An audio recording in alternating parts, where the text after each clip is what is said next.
Hey, what's up guys and welcome back. And if you would like to support the channel and myself, my PayPal will be in the description. So thank you very much. Welcome back to Animaking 2. First of all, I post a brand new episode of What If Naruto Had Ishiki Eyes. So go ahead, check out that and enjoy.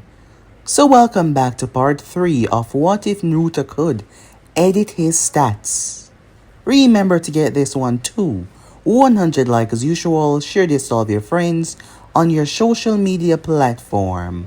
And also guys, don't forget to go ahead and check out the other channels if you're new. Yes, I indeed have 3 more channels, which I post what if on every single day for you guys to enjoy. The link will be down in the description, so go ahead and check them out and become a part of the Animaking family.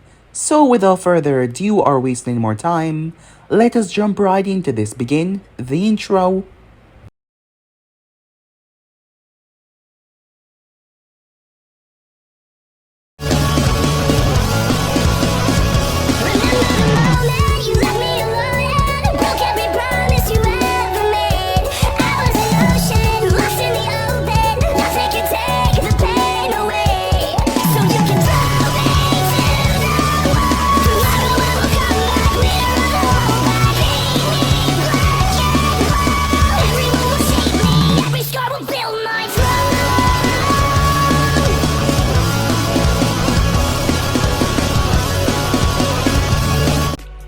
So the last part that we left off, Naruto came face to face with the Nine Tails as he opened up different stat departments.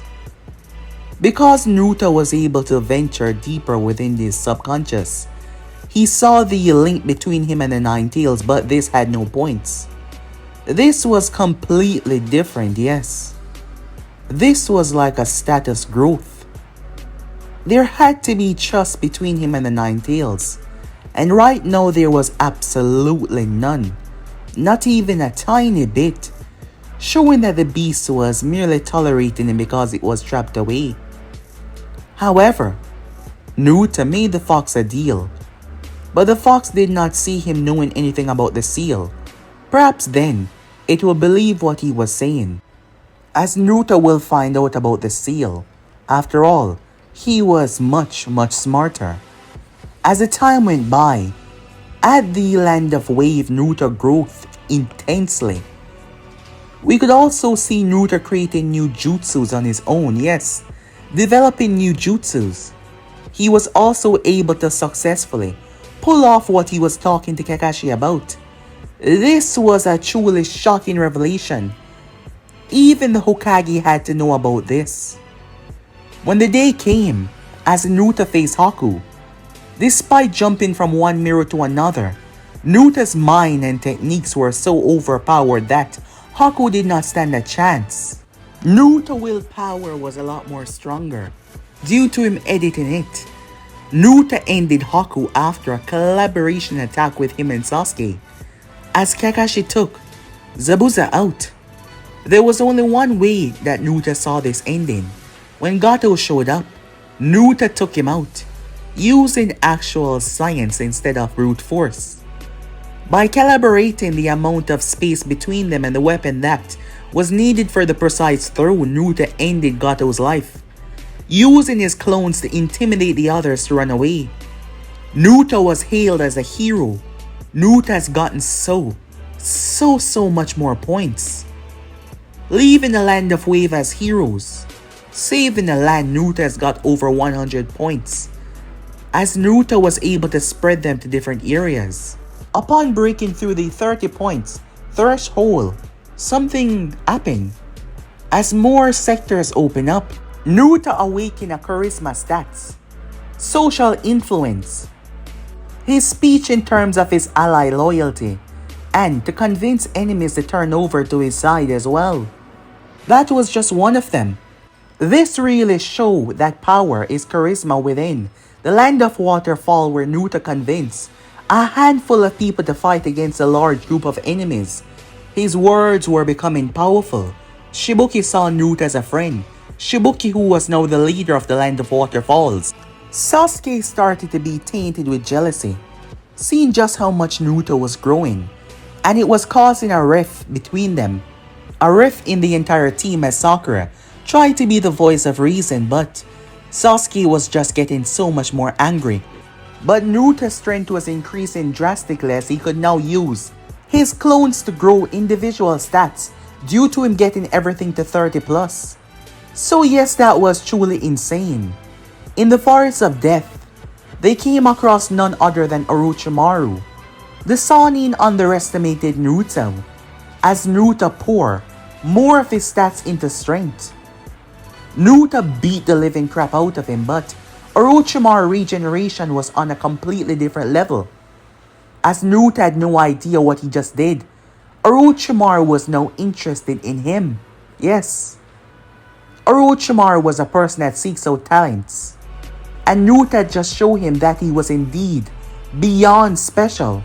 So yeah guys, basically as we left off, you guys can switch across the play check for yourself. So we jump right into this brand new episode. Begin now guys. Orochimaru showed that he was no normal foe. One wing technique was all that it took. Powerful than anything that Naruto has ever mustered. When it came to wind manipulation so far, the area trembled. The trees were ripped apart, the ground was torn up. Naruto and the others hunkered down as a Sannin came back. His power was so terrifying that Sakura and Sasuke dropped to their knees as he brought down his eyelid, showing them their own deaths over and over. It was terrifying. The effects on Naruto wasn't that great. His willpower, his mental fortitude was too much to be easily overcome, but even he was affected. The Sannin appeared in front of Naruto. I must say, I came here not to expect another to interest me so.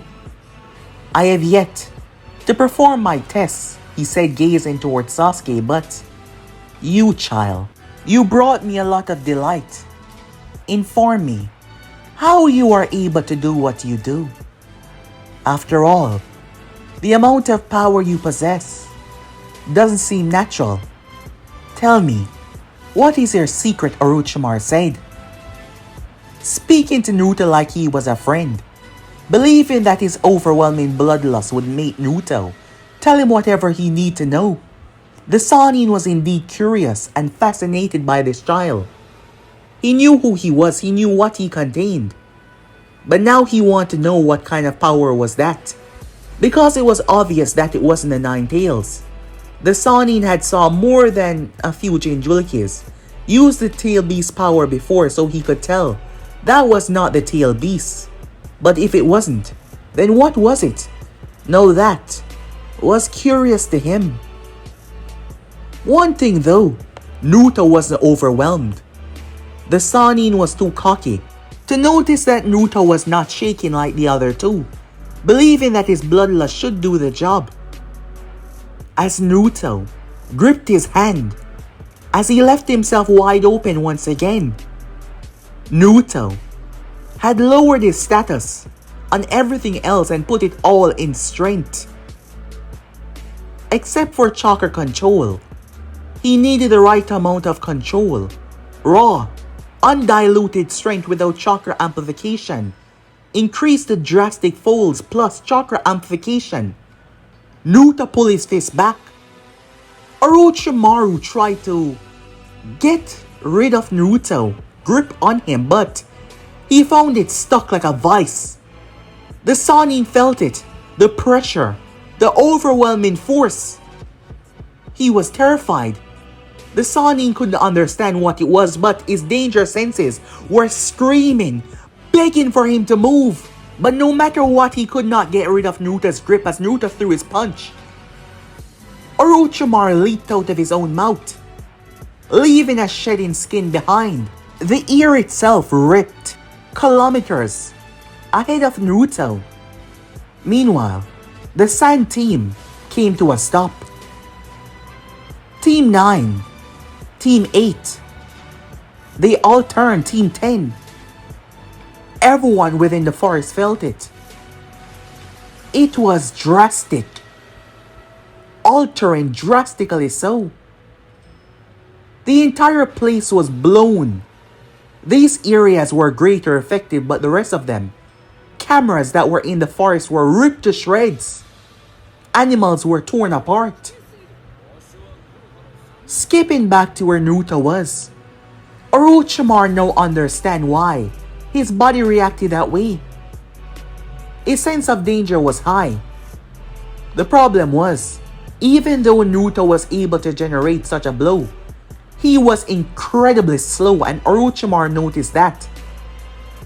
The child sacrifice, one force for another. Naruto could barely move. The amount of skills he took out of agility, and everything else, lowered his own intelligence. To hit Orochimaru with everything that he had, his chakra control was so great. He used up a lot of it, but enough to spear him and have enough. But Naruto had more chakra than so many people around here. The amount of chakra that was just used was the equivalent of 7 Jonins like Kakashi. And I'm not just talking about piece of their chakra. Their entire chakra network completely burnt out. All of it would be used in a one combat punch. That is why it generated so much shockwave and so much power. Naruto cursed at himself for missing, as he had to allocate back his stats to the others. Orochimaru stood there, not feeling embarrassed or ashamed that he shed his skin, but the mere fact this child made him did what he did. You could see it on his face. Orochimaru was aroused, once again not sexually, but in terms of Naruto's potential, which was so amazing. And this had nothing to do with the Nine Tails. He hadn't seen such chakra control since Tsunade. But not only was it raw, diluted strength physically, the chakra output was enough to cause this drastic damage. You could see it going on into the foliage. The Sannin started to wonder, what would happen if he was to mark this one, allowing his influence to take over the boy? He was already powerful. The taste of power would corrupt him. The problem was the nine-tailed fox. How would the fox chakra affect the seal? Would the seal even remain on him? Orochimaru had to test before that, as he saw Sasuke. The Sannin blitzed past Naruto, showing that he was still faster. Sasuke did not stand a chance as Orochimaru bit him. Naruto turned. Orochimaru struck him in the gut, but Naruto endured the punch. But that was not what Orochimaru was going after. His hand already moving through hand signs as he slammed his hand on Naruto's gut, the seal that he placed on Naruto's stomach. The Sannin kicked Naruto into the tree, pulling out a scroll as he jumped down and smiled. Sakura rushed to help Sasuke, but she didn't know what to do. She shouted at Naruto, worrying about him as Orochimaru knocked him away and went after him. "What did you do to me?" said Naruto, as Orochimaru rolled up the scroll that he had and swallowed it. He took out his scroll for the exam and tossed it at Naruto's feet. "Just a bit of a testing," he said. With a smile, he went over towards Sasuke. As Naruto got back to his feet, arriving, Naruto saw that he was gone. What did he do? He said Sasuke should seek him out. "What's happening? What do we do?" she questioned. Now that his stats were back, Naruto looked down. Stopping her from interfering, it's a curse mark. There was nothing they could do right now. Tampering with the mark right now would probably lead to Sasuke's death, because it was in the beginner stages of connecting, and it was already in between. If they were to try something, well, Naruto mostly, of affecting the seal, there could be some drawbacks and it would kill Sasuke. This one will be up to Sasuke and his own willpower to fight. Sakura was worried, but Naruto gave her some encouraging words. Sasuke was one of the most stubborn person that he knows. They waited for Sasuke to recover as Naruto stood by their side, thinking about the amount of power he mustered in that fist. His points had went over 300 plus because he had deducted from the others. He needed to have all of his points going over 300. But that would take a lot, Naruto thought to himself. At least completing the phases of the Chunin exams were giving him a lot of points. But he needed to go above and beyond if he was going to keep him and his team safe. Threats like Orochimaru were much too dangerous. The man was too fast for him, then again his agility was incredibly low. But still, that is why he needed for everything to be above and beyond. As they waited, Naruto felt the group that surrounded them, checking the areas. He informed Sakura about this. He told her there is nothing to worry about. They knew they were here, they were just watching though. As Naruto allowed Sakura to sleep. He did not need to sleep that much, as he just waited. One day was not going to hurt him. But Sasuke seemed to be getting better. The fever had broke. The sweat had stopped. Naruto could feel the team. Perhaps they were done scouting the area. He could feel their strength as well, and none of them were particularly that strong. He had mapped out the members that were in the room, and he could tell that this was a sound team. Naruto stepped outside alone, telling Sakura to stay back as she pulled out her kunai, ready just in case. The three members approached from above, gazing down towards Naruto perhaps to intimidate him. "We're gonna give you one chance," Zaku said. "Hand over the Uchiha R. But let's just say you're not gonna like it." "It is in your best interest to leave right now," said Naruto. "Or else, all of you are going to get hurt. Perhaps even worse." Zaku started to laugh. "I love when people are cocky," he said. "It's so much more amusing when I put them in their place," he said with a sinister smile. "Aw, we don't have to hurt this one. He's kind of cute," Kin said with a smile. "Aren't you cutie pants?" she said, teasing Naruto as she jumped down. "Enough talking," Dosu said. "Take him down. Our target is the Uchiha." They jumped down on Naruto opposite sides. Kin launched Senbons towards Naruto with bells on them. It was a genjutsu. As Naruto deflected them, the sound started to tamper with him. Zaku saw the opportunity. "It's over," he said, extending a hand. Sound barrage. He decimated the area. Sakura's eyes went wide, shouting out, notifying the other two that she was there. "Too bad," said Kin. He had a pretty face. "Well, you're not so bad yourself, if I must say." Kin froze immediately. "Behind you," Dosu shouted. She turned. Naruto rested his fist on her stomach. "Bye-bye," he said. The wind fist sent her sailing. She slammed into a tree and passed out.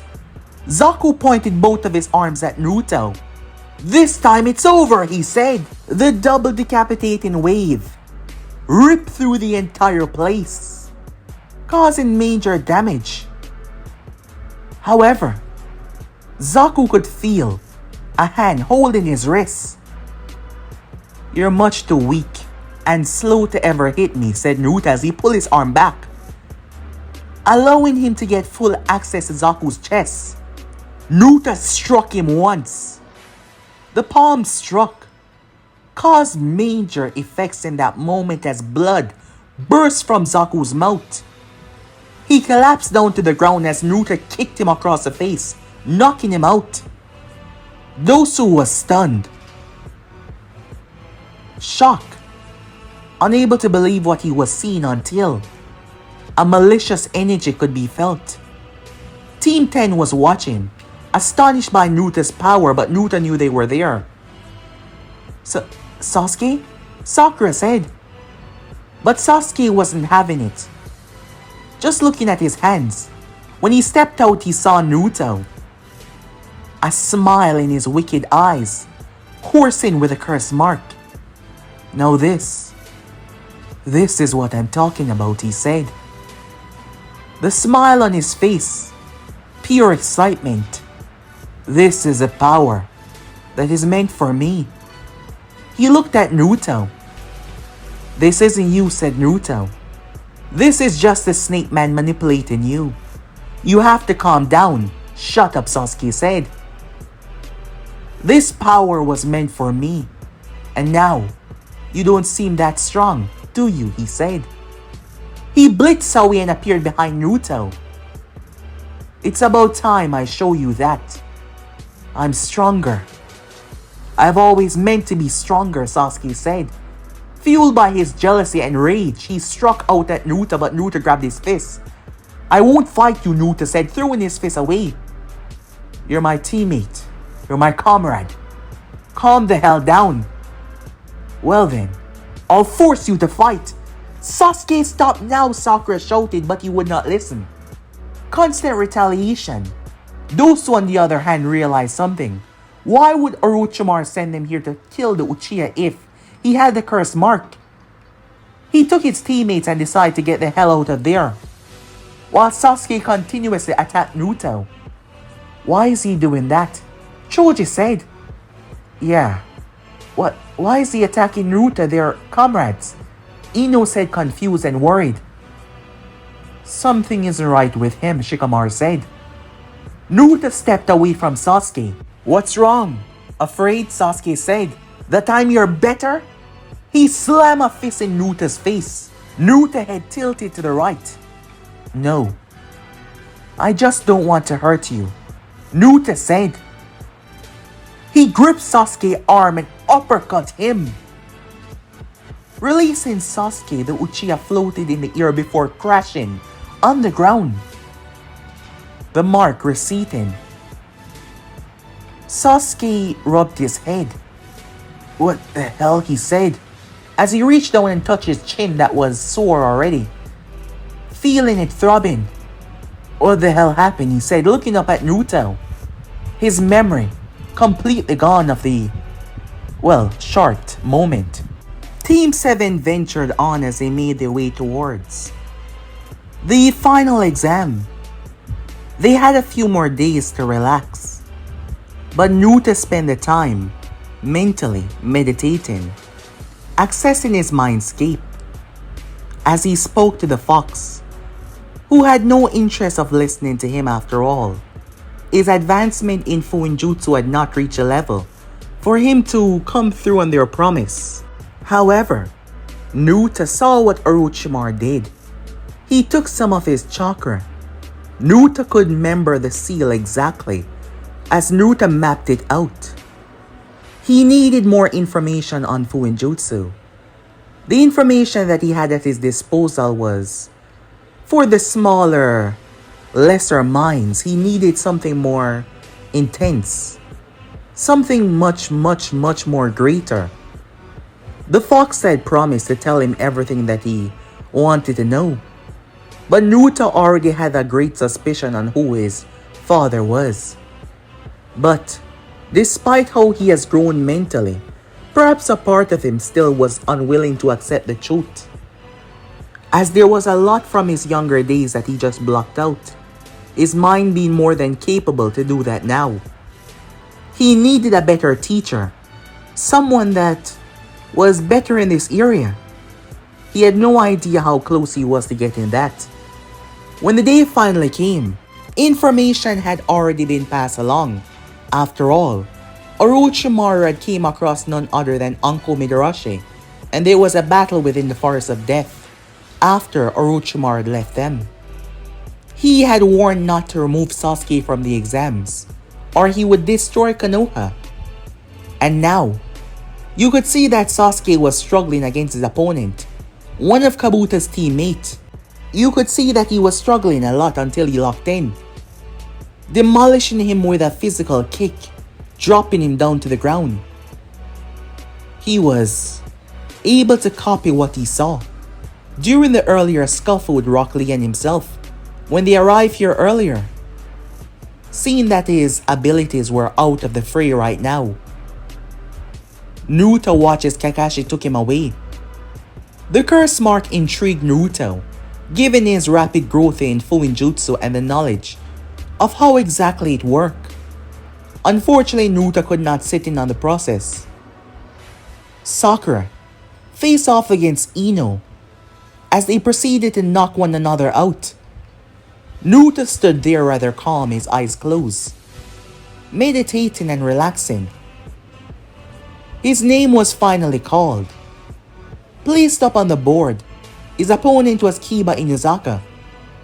While Kiba knew Naruto from the academy, Naruto wasn't someone that interacted much or talked that much. He was always busy with his own thing, always. Making his way down there, Kurna UI believed that Kiba had this one in the bag.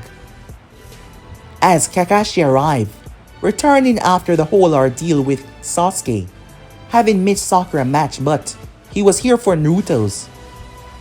Kurna made him know that Naruto stood absolutely no chance. It wasn't just her though Might Guy was boasting about his team, but they underestimated Naruto. Kakashi had no doubt in his mind that Naruto had this in the bag. Kiba was a rather talkative individual. Yes, they knew one another from the academy.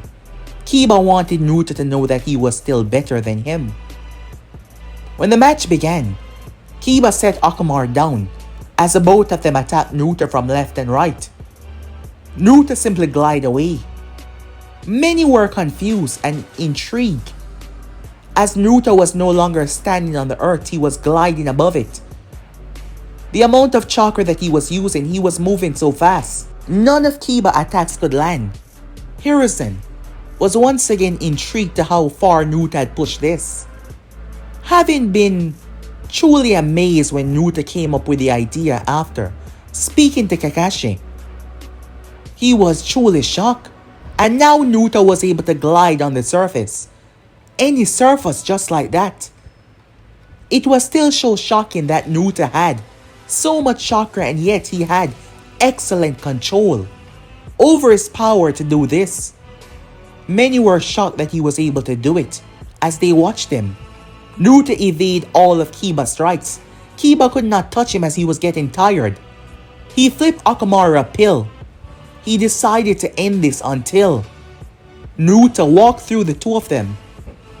Literally, he stopped gliding and walked through the center as they came to crush him. Unfortunately for them though, the both of them were bound up. Everyone was shocked as they saw it. Neji saw it with his eyes. It was the wires. Naruto had pinned ninja wires all over the place, setting a trap, and due to the velocity of their spin, they wrapped themselves like a little gift for Naruto.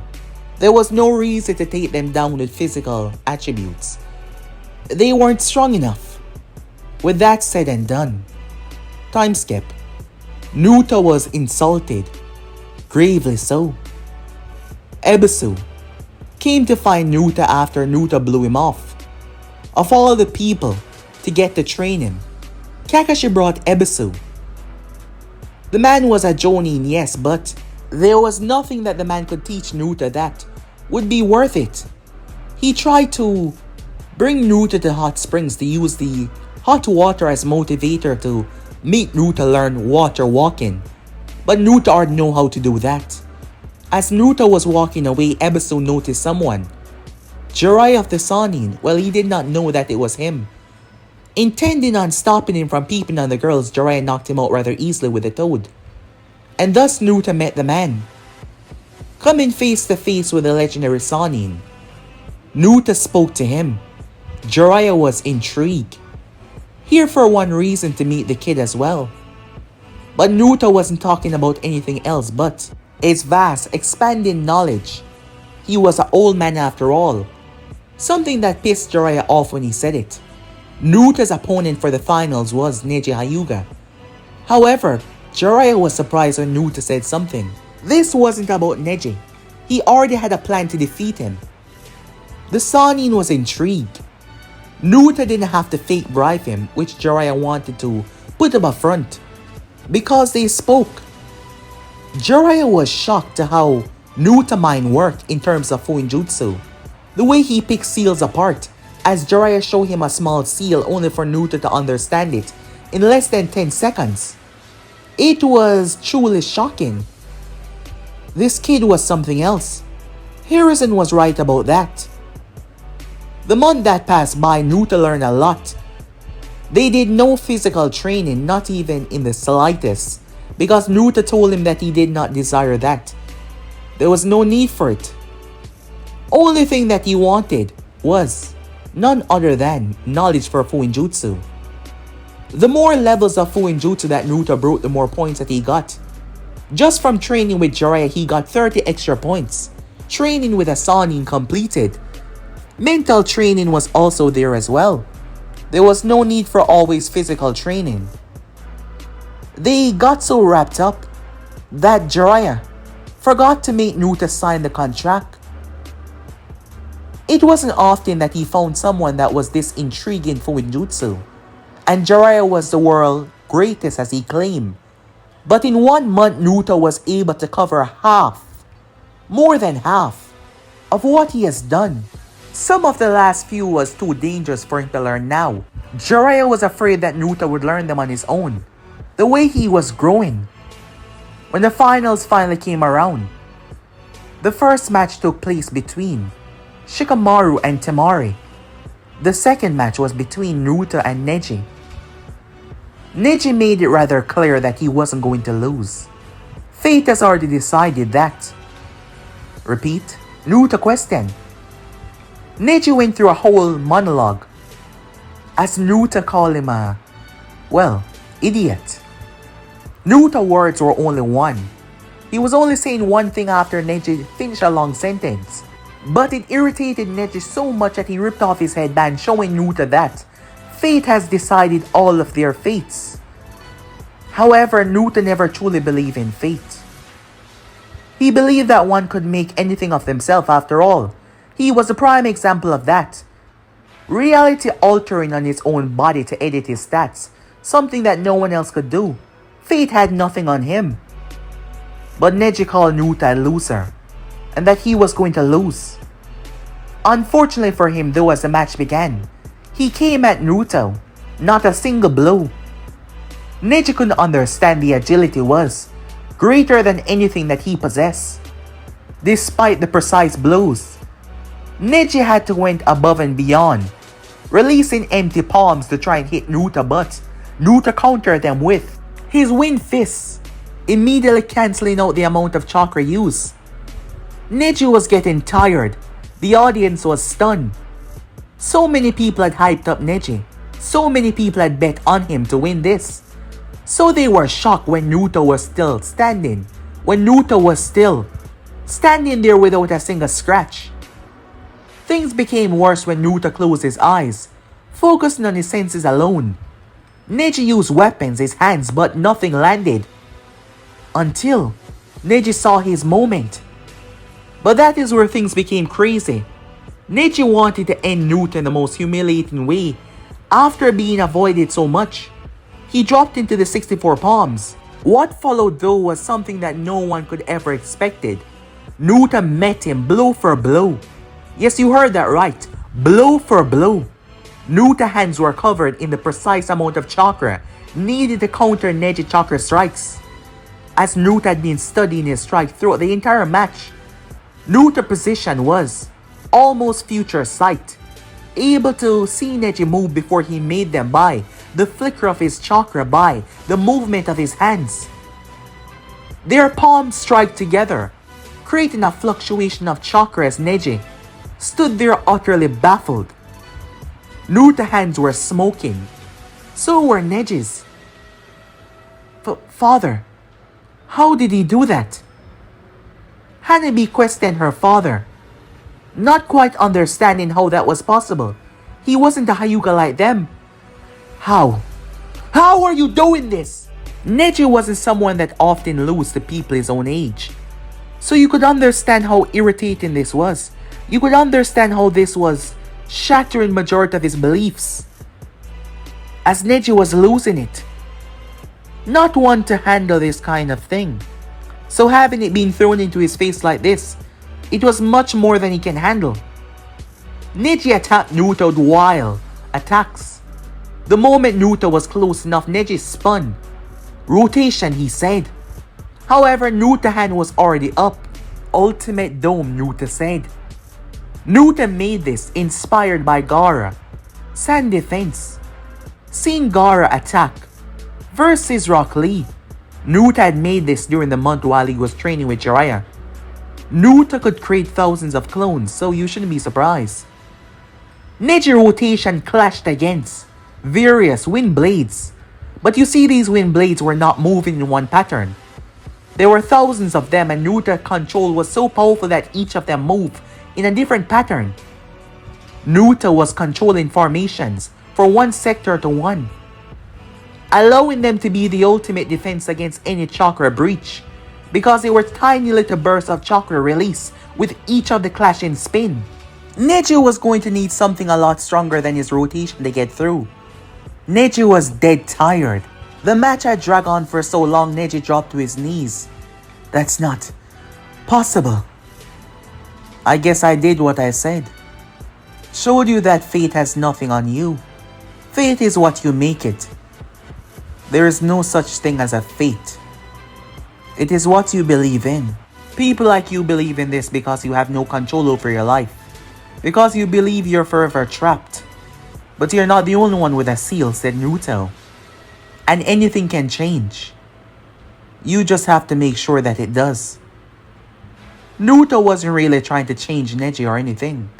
He was simply speaking his mind. However, as Naruto said that to himself, he started to wonder. Once again, the same thing was coming back to him. If he actually cared about anything. Naruto had that philosophy a lot lately. It started with Iniri. He did things because of the points. While that was not fate, it seems like his life was being controlled by the system. Like he had no true control. There was no destiny to do that. Believing in interrogation of fate. Perhaps that is the reason why he was so against it. Wondering if he actually do anything for pleasure. Wondering if he do anything without gaining points. He just didn't know. Neji gave up. He was tired. He was low on chakra. There was nothing he could do. The crowd was speechless until Sakura started to clap. As others followed, Naruto performed brilliantly. So many were stunned. Not only did Naruto outwit him in everything, he drew everything out to show him that he was superior in every single way. Neji had to be taken away by the stretcher, too tired to stand.